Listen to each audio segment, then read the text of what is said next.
Channel पे आपका बहुत बहुत स्वागत है। दोस्तों, आज हम शुरू कर रहे हैं सिंधु सभ्यता का पार्ट, जो उन विद्यार्थियों के लिए बहुत ही महत्वपूर्ण रहेगा जो राजस्थान में आने वाली भर्ती 3rd ग्रेड के लिए जो तैयारी कर रहे हैं, SST सब्जेक्ट से तैयारी कर रहे हैं, उन बच्चों के लिए। उसके अलावा ये पॉइंट जो केंद्र लेवल की जितनी भी वैकेंसियाँ होती हैं जिनमें सिंधु सभ्यता पॉइंट लगता है, उन सभी पॉइंटों में ये महत्वपूर्ण रहेगा। उसके अलावा KVS NVS की जो भर्ती आई हुई है, उन सभी भर्तियों में ये पॉइंट सभी बच्चों के लिए महत्वपूर्ण पॉइंट रहेगा। और मानो कि जहाँ जहाँ हिस्ट्री सब्जेक्ट लगता है या जहाँ जहाँ अपन बात करें इतिहास विषय के संबंधित और प्राचीन इतिहास की बात करें, तो प्राचीन इतिहास जहाँ लगता है वहाँ पर ये पॉइंट है उन सभी विद्यार्थियों के लिए बहुत ही महत्वपूर्ण रहेगा। दोस्तों, मैं आपको इस सब्जेक्ट के अनुसार और हिस्ट्री के अनुसार मैं हर एक महत्वपूर्ण बिंदुओं पे आपको रूबरू करवाऊंगा। जो इतिहास के या हम बात करें KVS NVS और जहाँ पर भी SST सब्जेक्ट से संबंधित जितने भी विद्यार्थी हैं, उन सभी विद्यार्थियों के लिए बहुत ही लाभदायक रहेगा।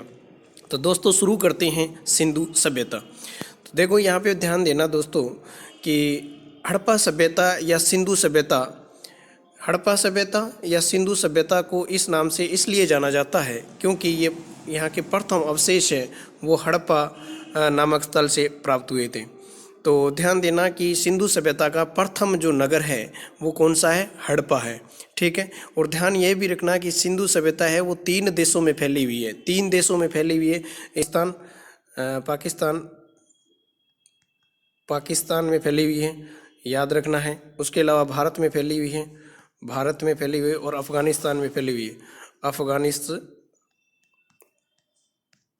में फैली हुई है। ध्यान रखना, ये 3 देशों में सिंधु सभ्यता फैली हुई है।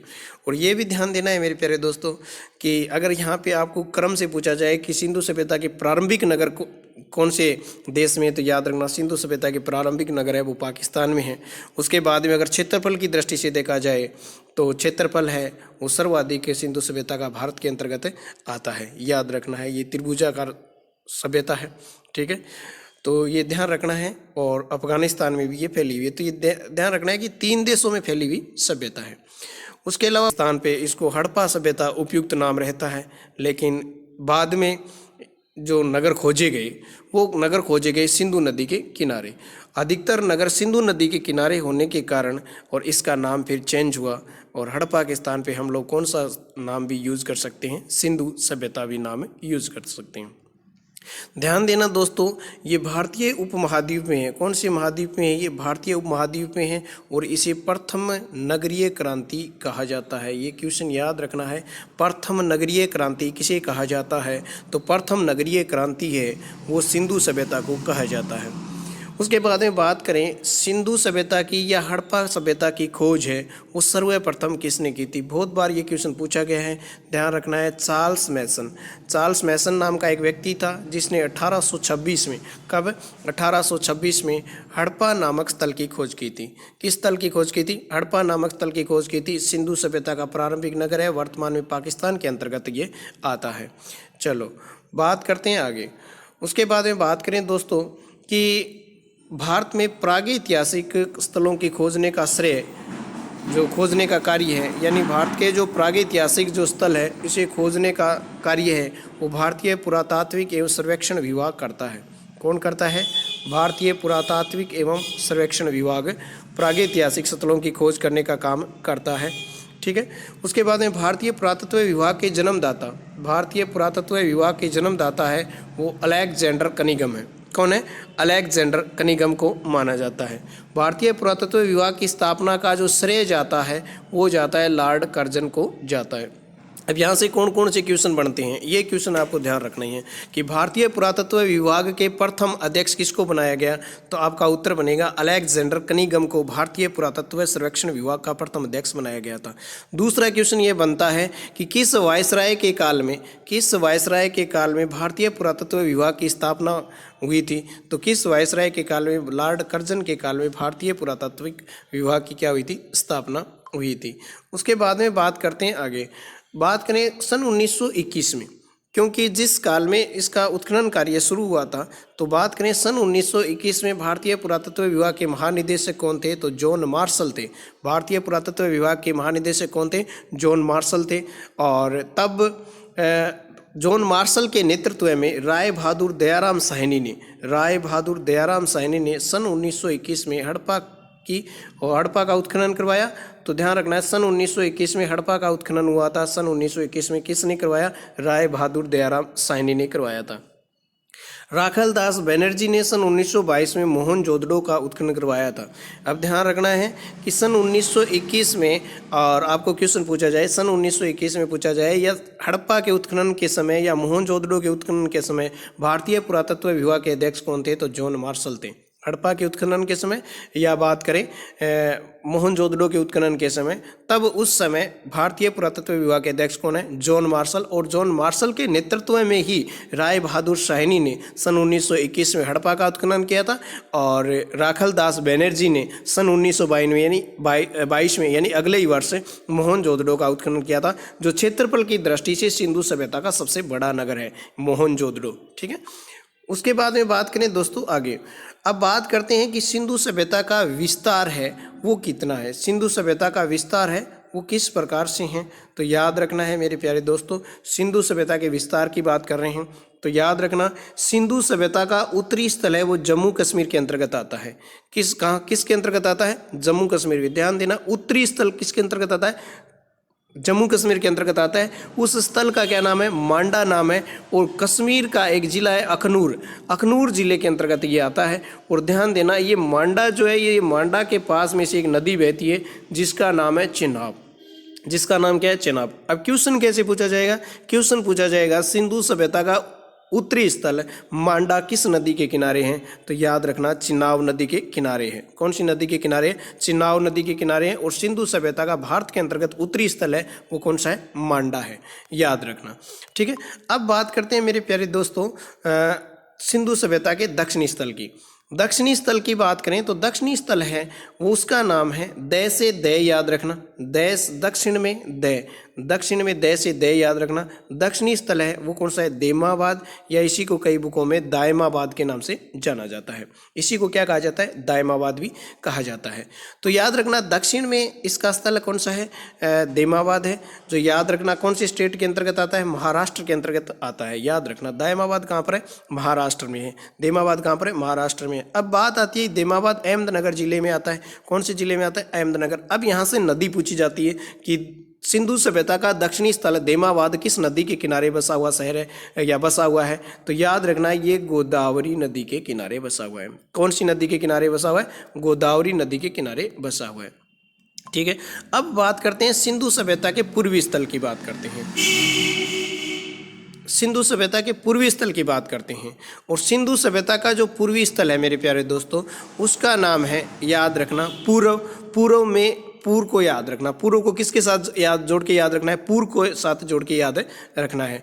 तो सिंधु सभ्यता का पूर्वी स्थल है वो आलमगीरपुर है। कौन सा है, आलमगीरपुर है। कौन सा स्थल है, आलमगीरपुर है। और बात करें आलमगीरपुर की, तो आलमगीरपुर मेरठ जिले के अंतर्गत आता है। कौन से जिले के अंतर्गत आता है, मेरठ जिले के अंतर्गत आता है।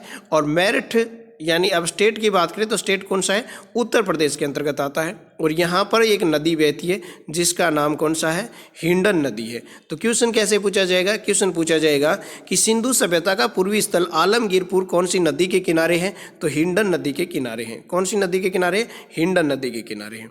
अब बात करें मेरे प्यारे दोस्तों सिंधु सभ्यता के पश्चिमी स्थल की। सिंधु सभ्यता का पश्चिमी स्थल, और पश्चिमी स्थल की बात करें तो सिंधु सभ्यता का पश्चिमी स्थल है उसका नाम है सूतकांगेडोर। क्या नाम है, सूतकांगेडोर। अब यहाँ पर ध्यान देना, सूतकांगेडोर है वो पाकिस्तान के अंतर्गत आता है। किसके अंतर्गत आता है, पाकिस्तान के अंतर्गत आता है। और पाकिस्तान की एक प्रांत है जिसका नाम है बलूचिस्तान प्रांत है। कौन सी प्रांत है, बलूचिस्तान प्रांत है। और बलूचिस्तान प्रांत के अंतर्गत सूतकांगेडोर आता है। और सूतकांगेडोर है वो कौन सी नदी के किनारे है, तो सूतकांगेडोर है वो दास्क नदी के किनारे है। कौन सी नदी के किनारे, दास्क नदी के किनारे हैं। तो ध्यान रखना मेरे प्यारे बच्चों कि यहाँ से एक क्वेश्चन और आएगा। वो क्वेश्चन किस प्रकार से आएगा, तो थोड़ा सा आप वेट कीजिए, मैं आपको बताता हूँ कि वो क्वेश्चन इस प्रकार से आएगा कि सूतकांगे डोर है या यहाँ पर एक नदी है, वो नदी तो यहाँ पे कौन सी आ गई, वो नदी तो आपकी दास का आ गई, ठीक है, नदी तो कौन सी आ गई, दास का आ गई। लेकिन यहाँ पर एक तट लगता है, एक तट लगता है, उस तट का क्या नाम है, मकरान तट नाम है। कौन सा नाम है, मकरान तट। कौन सा है, मकरान तट। तो ये भी ध्यान देना कि सूतकांगे डोर कौन से तट के किनारे बसा हुआ शहर है, तो सूतकांगे डोर मकरान तट के किनारे बसा हुआ शहर है। अब यहाँ से एक क्वेश्चन और, जब हम पूरी व्याख्या करेंगे तब इनके बारे में अध्ययन करेंगे, एक एक नगर के बारे में। लेकिन यहाँ पे एक मैं क्वेश्चन बता देता हूँ कि ये सिंधु सभ्यता का पश्चिमी क्षेत्र आ गया। कौन सा क्षेत्र आ गया, पश्चिमी क्षेत्र आ गया, ठीक है। इस पश्चिमी क्षेत्र से इधर के जो लोग हैं, इधर के जो लोग हैं, तो सिंधु सभ्यता के जो लोग हैं वो अपने से पश्चिमी लोगों के साथ व्यापार कौन से तट से करते थे, अपने से पश्चिमी लोगों के साथ व्यापार कौन से तट से करते थे, तो सिंधु सभ्यता से के लोग अपने से पश्चिमी लोगों के साथ व्यापार है वो किस तट से करते थे, मकरान तट से करते थे। कौन से तट से करते थे, मकरान तट से व्यापार करते थे।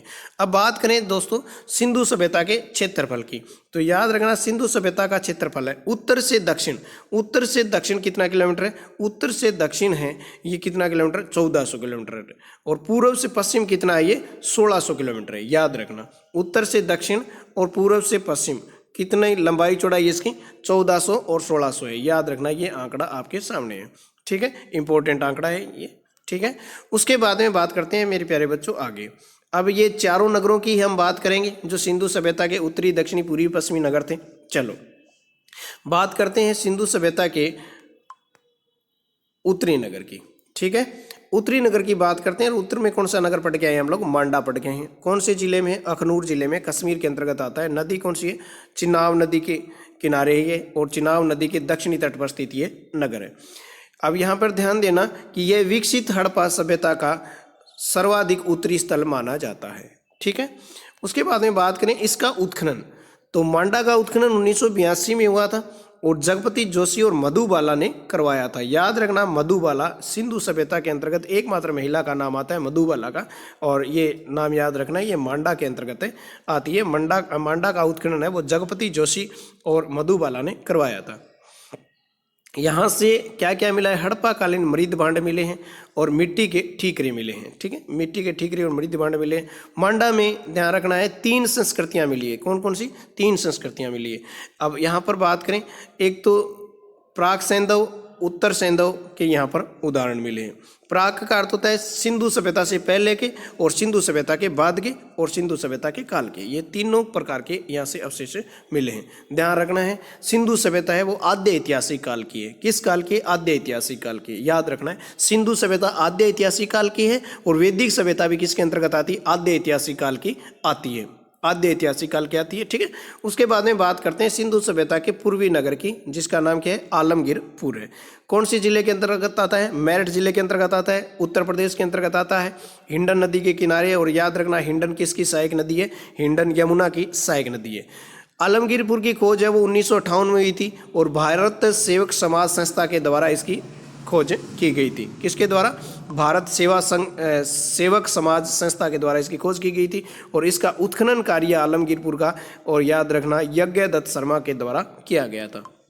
यज्ञदत्त शर्मा के द्वारा इसका उत्खनन कार्य करवाया गया था।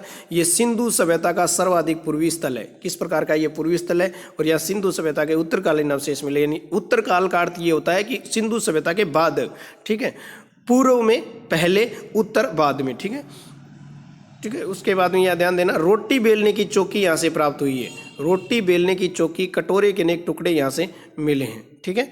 उसके बाद में बात करें दोस्तों देमाबाद या दायमाबाद, जो अपन लोग पढ़ गए हैं, महाराष्ट्र स्टेट के अंतर्गत आते हैं, अहमदनगर जिले के अंतर्गत है। और कौन सी नदी है, प्रवरा नदी के बाएं किनारे है।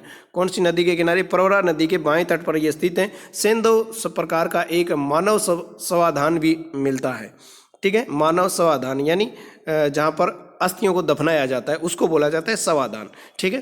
तो यहाँ एक मानव समाधान भी मिला है, और जहाँ एक गर्त में युवा पुरुष का शव मिला है। गर्त यानी जहाँ पर कुछ खुदाई के अंदर दबाया हुआ, ठीक है।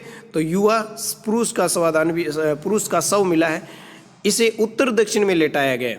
किस दिशा में लेटाया गया, उत्तर दक्षिण। गर्त में ईंटों की चिनाई करने के बाद में मिट्टी तथा ईंटों से ढका हुआ है, यानी उस शव को किससे ढका है, मिट्टी और ईंटों से ढका हुआ है। कब्र के उत्तर की ओर एक पत्थर भी मिला है, तो कब्र के उत्तर की दिशा में एक क्या रखा गया है, पत्थर, यानी हम कह सकते हैं कि ये लोग है वो जो शव का सर है वो उत्तर दिशा की ओर रखते होंगे और उसी के शव के किनारे एक क्या रखते होंगे, पत्थर रखते होंगे। ऐसा हम प्रतीत कर सकते हैं या अनुमान लगा सकते हैं।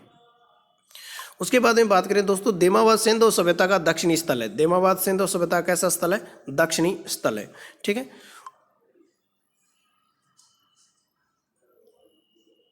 चलो अब बात करते हैं दोस्तों सूतकांगे डोर की।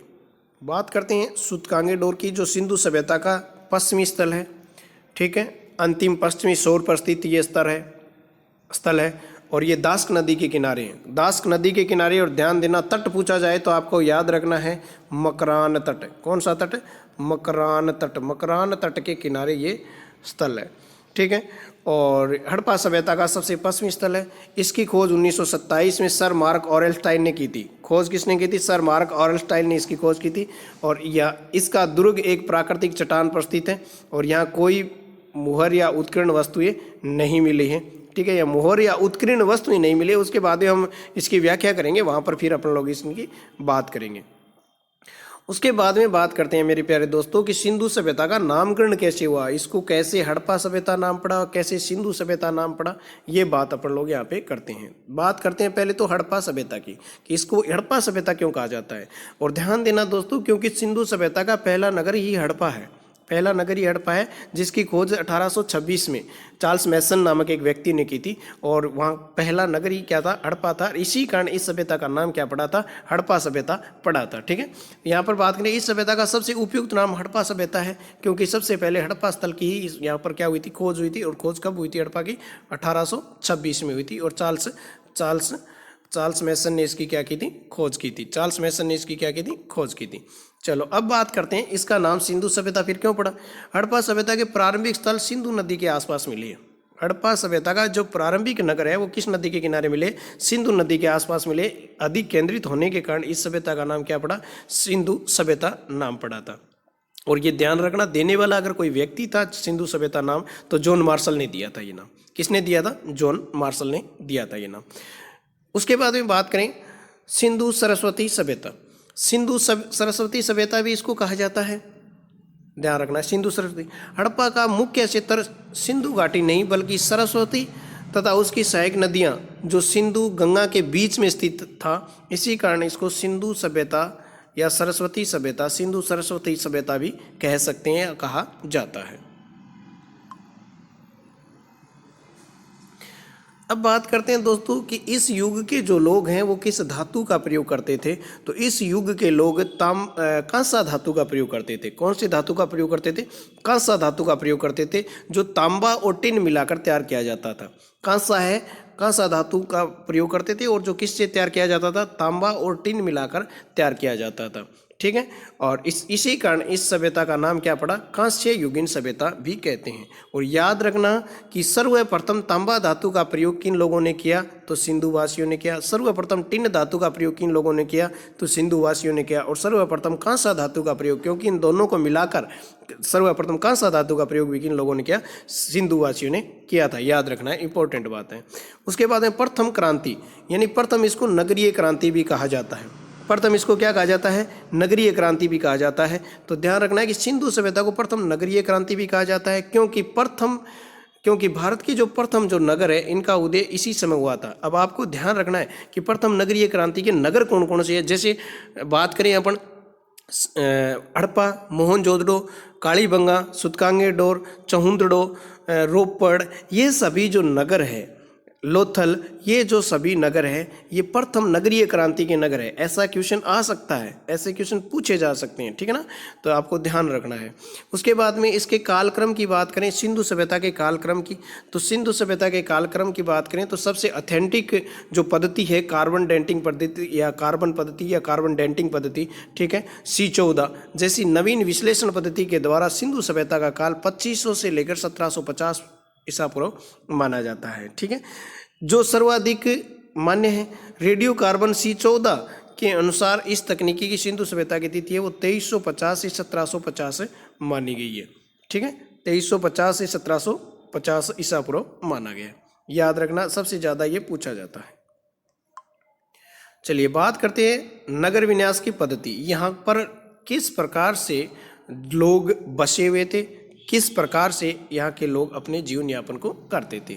नियोजित शहरी केंद्र यानी नगर विन्यास की स्थिति की बात करते हैं, यानी नगर विन्यास की पद्धति किस प्रकार से थी और यहाँ पर किस प्रकार से बसे हुए लोग रहते थे। चलिए बात करते हैं दोस्तों। और यहाँ पर ध्यान देना कि सिंधु सभ्यता की खुदाई में अधिकतर नगरों से 2 टीले प्राप्त हुए हैं। कितने टीले प्राप्त हुए हैं? 2 टीले प्राप्त हुए हैं। याद रखना, यहाँ पे इंपॉर्टेंट बातें बताऊंगा मैं। और पश्चिमी टीला और एक पूर्वी टीला, उत्तर दक्षिण में कोई टीले प्राप्त नहीं हुए हैं। पश्चिमी टीला है और पूर्वी टीला है। अधिक ऊंचाई पर कौन सा टीला था? सबसे ऊंचा कौन सा होता था? पश्चिमी टीला ऊंचा होता था। कौन सा टीला ऊंचा सबसे ऊपर होता था? पश्चिमी टीला। और पूर्वी टीला है वो कम ऊंचाई पे था। ये बात यहाँ तक समझ में आ गई। चलिए बात करते हैं आगे। अब याद रखना है दोस्तों कि पश्चिमी टीले को दुर्ग टीला कहा जाता था। क्वेश्चन आएगा आपके कि सिंधु सभ्यता के लोगों का जो दुर्ग होता था वो किस टीले पे बना हुआ होता था? तो आपका उत्तर रहेगा पश्चिमी टीले पे बना हुआ होता था। उसके बाद में पूर्वी टीला है वो निचला होता था, निचला शहर होता था। और यहाँ पर ध्यान देना कि यहाँ दुर्ग होता था, प्रशासन का संचालन यहाँ होता था पश्चिमी टीले पर। प्रशासन का संचालन कहाँ से होता था? पश्चिमी टीले से होता था। जबकि पूर्वी टीला है, पूर्वी टीले में सामान्य जनता निवास करती थी, यानी सामान्य लोग हैं वो किस दिशा में रहते थे? पूर्वी टीले पर रहते थे, यानी जनता निवास की क्षेत्र में करती थी, पूर्वी टीले पर रहती थी। और राजा निवास कहाँ करता था? कहाँ करता था? पश्चिमी टीले पर। और ध्यान देना, यहाँ इस काल में, सिंधु काल में, राजा को राजा नहीं कहा जाता था, प्रजापति कहा जाता था। क्या कहा जाता था?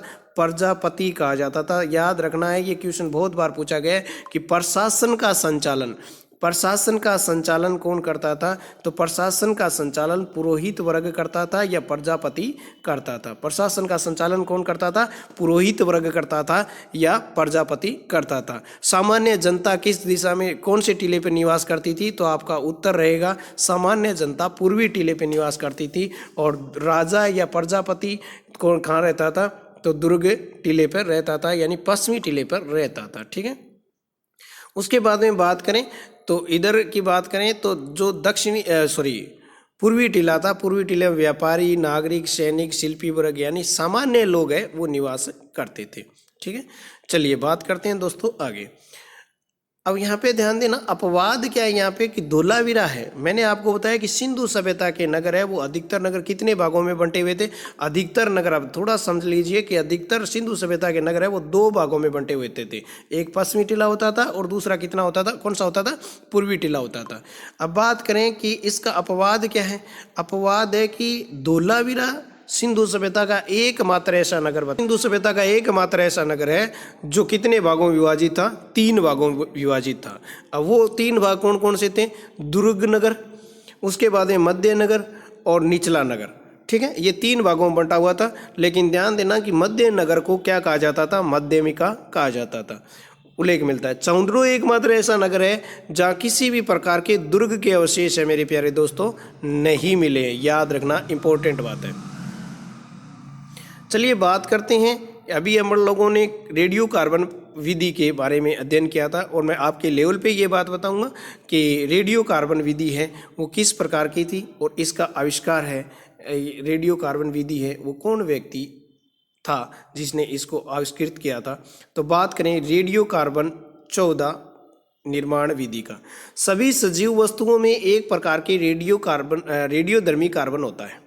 सभी सजीव वस्तुओं में क्या होता है? रेडियोधर्मी कार्बन होता है, जिसे कार्बन 14 कहा जाता है। ये ध्यान देना कि कार्बन 14 है वो सभी सजीव प्राणियों में पाया जाता है, याद रखना है। ठीक है। बात करें अपन लोग की कार्बन डेटिंग प्रणाली का विकास विलार्ड फ्रैंक लीवी के द्वारा 1940 में किया गया था। कब किया गया था? विलार्ड फ्रैंक लीवी के द्वारा 1940 में किया गया था। इसी कारण विलार्ड फ्रैंक लीवी को सन 1960 में नोबेल पुरस्कार प्रदान किया गया था। किसके लिए? कार्बन डेटिंग प्रणाली को विकसित करने के कारण। ठीक है। ये फोटो है, ये विलार्ड लीवी की है। ठीक है, विलार्ड फ्रैंक लीवी की फोटो है, ये याद रखना है। जीवित अवस्था में मनुष्य, पक्षी व पौधे वायुमंडल से कार्बन 14 लेते हैं। अपन जो ऑक्सीजन लेते हैं इसके साथ में क्या लेते हैं अपन लोग कि कार्बन 14 भी लेते हैं, और उतनी ही मात्रा में रेडियोधर्मिता के कारण उसमें हवास होते रहते हैं। ठीक है, तो ये बात थोड़ा ऊपर की है। उसके बाद में ध्यान रखना है कि मृत होने पर ये नया कार्बन नहीं लेते, परंतु उसे एक निश्चित दर से हवास होते रहते हैं। किसी वस्तु के निहित कार्बन 14 की मात्रा को ज्ञात करने की प्रक्रिया रेडियो कार्बन 14 निर्धारण विधि या कार्बन डेंटिंग कहा जाता है। ठीक है, उसके बाद में बात करें कि जब कोई वस्तु जीवित रहती है तो कार्बन ग्रहण करती है। जीवित होने पर क्या ग्रहण करती है? कार्बन ग्रहण करती है। और कार्बन के समस्थानिकों में कार्बन 12 रेडियोधर्मी नहीं होता। कार्बन के समस्थानिकों में कार्बन 12 रेडियोधर्मी नहीं होता, जबकि कार्बन 14 रेडियोधर्मी होता है। ये ध्यान देना, कार्बन 14 है वो रेडियोधर्मी होता है और कार्बन 12 होता है वो रेडियोधर्मी नहीं होता। जीवित पेड़ पौधों व जंतुओं में C12 C14 दोनों समान अनुपात में पाए जाते हैं। याद रखना है, जीवित पेड़ पौधों व जंतुओं में C12 और C14, ठीक है, दोनों समान अनुपात में पाए जाते हैं। जब पेड़ पौधे व जीव जंतु मर जाते हैं तो C12 की मात्रा यथावत स्थिर होती रहती है। ठीक है, ये बात बताई है इसने, लेवी ने। उसके बाद में दोस्तों देखो, इन कंपटीशन लेवल की बात करें तो कार्बन डेंटिंग की बात करें तो कार्बन डेंटिंग से 50,000 वर्ष के जीवाश्मों की आयु आसानी से ज्ञात की जा सकती है। 50,000 वर्ष तक के जीवाश्मों की आयु है वो आसानी से ज्ञात की जा सकती है। इससे पुरानी वस्तुओं की आयु ज्ञात करने के लिए यूरेनियम डेंटिंग का प्रयोग किया जाता है। यानी 50,000 से अधिक वर्ष से प्राचीन हो तो कौन सी ली जाएगी? यूरेनियम डेंटिंग पद्धति का प्रयोग किया जाएगा। ठीक है, तो इसमें ध्यान देना है कि C14 कम और प्राचीन वस्तु और C14 से अधिक है वो नवीन वस्तुओं के अंतर्गत रखी जाती हैं। तो ये थी दोस्तों आज की क्लास, और जस्ट ही कुछ ही समय के बाद में आपके लिए मैं दूसरी सिंधु सभ्यता की क्लास है वो लेके आऊँगा। अगर आपको क्लास अच्छी लगी है तो दोस्तों लाइक ज़रूर करके जाना। अगर आपको क्लास नहीं अच्छी लगी है तो दोस्तों कोई बात नहीं, मैं आपके लिए मेहनत कर रहा हूँ। मैं आपके लिए ऐसा नहीं कि भी समय जाया कर रहा हूँ, आपके लिए मेहनत कर रहा हूँ और आपके लिए हर एक इम्पोर्टेंट फैक्ट है वो लेके आपके लिए आ रहा हूँ। इसी के साथ आपको क्लास अच्छी लगी है तो हिस्ट्री की अपनी ये पहली क्लास है, आप मुझे ज़रूर कमेंट करके बताएं कि सर अगली क्लास बना के लेकर आओ। अगर आपको अच्छी नहीं लग रही है तो कमेंट में ये भी बता देना यार, कोई टेंशन नहीं है कि नहीं सर मुझे ये क्लास अच्छी नहीं लगी, आपका कंटेंट है वो अच्छा नहीं लगा, तो कोई बात नहीं है, मैं आगे क्लास और अच्छी लेके आने की कोशिश करूँगा। और इसी के साथ अगर नए स्टूडेंट मेरे इस चैनल पे आए हैं तो मेरे इस चैनल को सब्सक्राइब कर ले, आपके लिए बहुत ही इंपॉर्टेंट रहेगी, चाहे वो केंद्र लेवल का एग्जाम हो चाहे वो राजस्थान स्तर का एग्जाम हो। इसी के साथ जय हिंद, जय भारत, आपका दिन शुभ हो।